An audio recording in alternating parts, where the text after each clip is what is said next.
So far we have been studying about many different shapes that were in the form of quadrilaterals. We studied about rectangles, squares, parallelograms, and many other shapes. Now it is also possible to obtain compound shapes, which is nothing but a combination of shapes. So let us see how many different combinations of shapes we can have, and in that case how we can find out area and perimeter. Now over here, as you can see, this picture represents many different shapes which are formed from a combination of elementary shapes. Let us say this particular shape. This shape has been formed from two basic shapes, rectangle and triangle. So if I draw a line in this manner and a line in this manner, you can see that there is one rectangle over here, another rectangle over here, that is this rectangle and this rectangle. So there are two rectangles and three triangles. So the area of this shape, for example, can be easily found out if I can calculate the area of these two rectangles and these three triangles. So let us now consider different combinations of shapes and how we can find out the area. So over here we have a particular problem in front of us. The problem is that Emily, the owner of this dog, wants to build a kennel. Now in order to construct the kennel, she needs to have a structure, as you can see over here. Now this kennel has a combination of shapes. So let us find out what exactly the combination is when she wants to build a kennel for this particular dog. Over here, as you can see, we can divide this kennel and make it a combination of two shapes. And this kennel can be divided in either of the two ways. It can be either divided in this way, where we have two trapezium, or it can also be divided in this way, where we have a triangle and a rectangle. Now we have to find out the area of the front wall of the kennel, that is this particular wall that is facing us. So let us say I use this method in order to calculate the area of the front wall. So as you can see, through this particular method, I have to calculate the area of portion 1, that is a triangle, and portion 2, that is a rectangle. So what do I get? The area of the front wall of the doghouse will be nothing but the area of the rectangle, that is portion 2, plus the area of the triangle, that is portion 1. So a sum total of these two areas is going to give me the entire area of the front wall. Now the area of a rectangle is very easy to find. It is simply length, which is the longer side conventionally, into breadth, which is the shorter side conventionally. So I can write the area of rectangle as length into breadth. Now let us see how we can find out the area of the triangle. Now it has been given to us that this triangle is an isosceles triangle. That is, this side is equal to this side. So both the sides will be 5. Now the property of an isosceles triangle states that if I drop a perpendicular from the vertex onto the base, then the base will be divided into two halves. Or in other words, this perpendicular that has been dropped on the base will bisect the base in two halves. So now let me say that this is h. I term the perpendicular as h, and I write this as 3, because this is a rectangle and the entire length is 6. So this particular length will be 3, since it is divided into two halves. So in this manner, I will be able to write the area of the triangle as half into base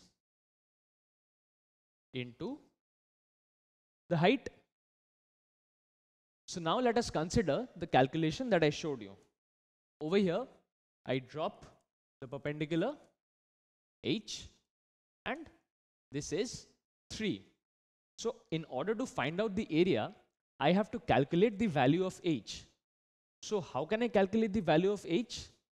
If you consider this triangle, you will notice that it is nothing but a right angle triangle.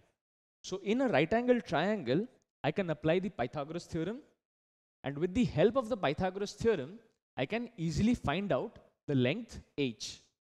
So h square, that is this, will be equal to 5 square minus 3 square. That is the hypotenuse square minus the base square. So h square I can rewrite as 5 square minus 3 square. So 5 square is 25 and 3 square is 9. So what do I get? I get h as root over 25 minus 9, which is nothing but root over 16. Root over 16 is equal to 4. So I get the value of h as 4. So now I have the value of length and breadth of the rectangle, the base of the triangle, as well as the height of the triangle. So I can easily calculate the area of the rectangle as well as area of the triangle. So let me proceed to do the same. The length is 7 units, the breadth is 6 units, plus for the triangle, half into base. The base is 3 units, and the height we have calculated is 4 units. Thus, I get this particular equation. So 7 into 6 is equal to 42. I write 42. And half into 6 into 4, if I simplify, is nothing but 12. So I get 42 plus 12. Further simplifying, 42 plus 12 will give me 54. So 54 square units is the area of the front wall of the doghouse or the kennel. So now we have easily calculated by combining two shapes, rectangle and triangle, what is the area of the front wall of the doghouse. Now there is a slight twist to this problem. Emily wants to also construct a window and a door on the front wall of the doghouse. Now in order to construct the window and the door, obviously she won't be painting the window and the door. So previously we found out that when the window and door were not present, the paint that she would require is for 54 square units. That is the entire area of the front wall. Now that she has a window and a door in place, she would not be needing paint for the entire wall. So how much paint would she need? The amount of paint she would need is for the area of the front wall of the doghouse, which is 54 minus the area of the door, that is the rectangle, and the area of the window, that is a square. So let us see what we have been given. We have been given the length, that is 5, and the breadth, that is 2 of the rectangle. And in case of the window, we have been given the length or the side as 2, which is a square. So now I proceed to find out the area of the rectangle and area of the square. The area of the rectangle will be 2 into 5 or 5 into 2. That is length into breadth. And the area of the square will be 2 into 2. So I write 2 into 2.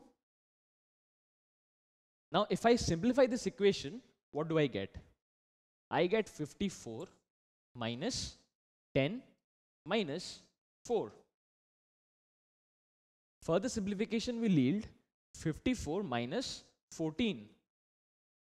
So 54 minus 14 is what I get after simplifying this equation.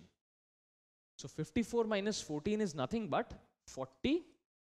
So 40 square units is now the area of the front wall, barring the door and the window, because she would not be requiring any paint for the door and window.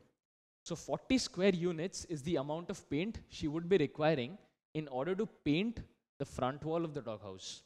So we found out by combining different shapes, different elementary shapes, and placing them in a single place, how we can calculate the area by simple methods of addition and subtraction.